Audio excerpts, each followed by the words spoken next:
And now I'm pleased to be joined by Liberty Media's chairman, John Malone, soon to be as well the interim CEO of the company. John, so glad we could do this in addition, of course, to our annual sit-down that we did a couple of weeks ago that I should say will be available on our CNBC Pro starting later today.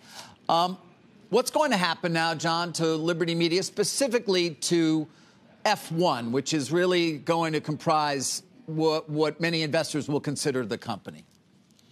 Well, first of all, David,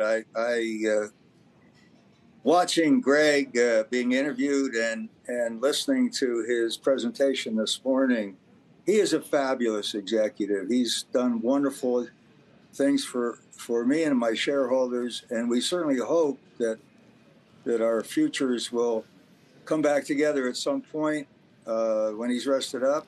And I certainly personally would invest in anything Greg wants to do. So I can't say enough about Greg positively. This simplification really means that each one of the Liberty vehicles will be separate public companies defined really by a singular set of businesses.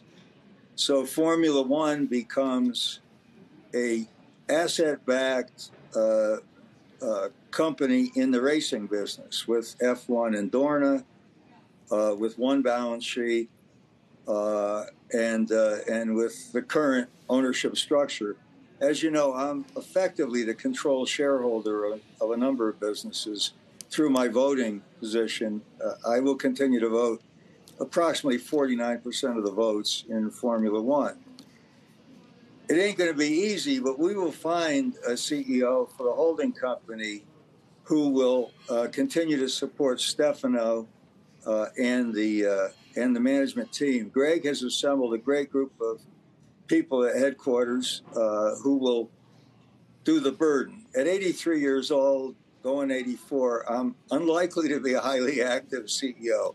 So my role is entirely transitional to support the team, seek to change the board of directors of Liberty Media in order to better focus on the racing businesses, and also to try and use my creative spirits to create the Generation 4 of Liberty Media, which would probably not be added on to Formula One. Will probably be a separate undertaking.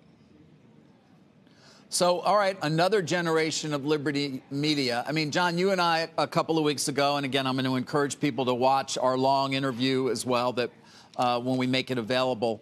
You talked a lot about simplification. You talked a lot about the fact that you're going to be 84 years old, that your wife is encouraging you to make things simple, get, sort of have the exit plan, so to speak. And you wanted to attack a lot of the discounts that your various securities traded at, in part because of the complexity around them and the impatience that investors have. So I guess when I hear you say a next generation of Liberty Media, I wonder, well, what does that look like, and what are you talking about, and who's going to lead it? Well, I guess I'm going to lead it in the sense that I can be the strategic player. I have to find the appropriate CEO. The Liberty Media team that Greg has assembled to do all the wonderful things that have been done over the last 19 years is perfectly capable of doing more than one thing. And so I'm thinking that the Liberty Media team, a little bit of my capital perhaps, and some innovation can put together the next gen Liberty. It may not be in the media business.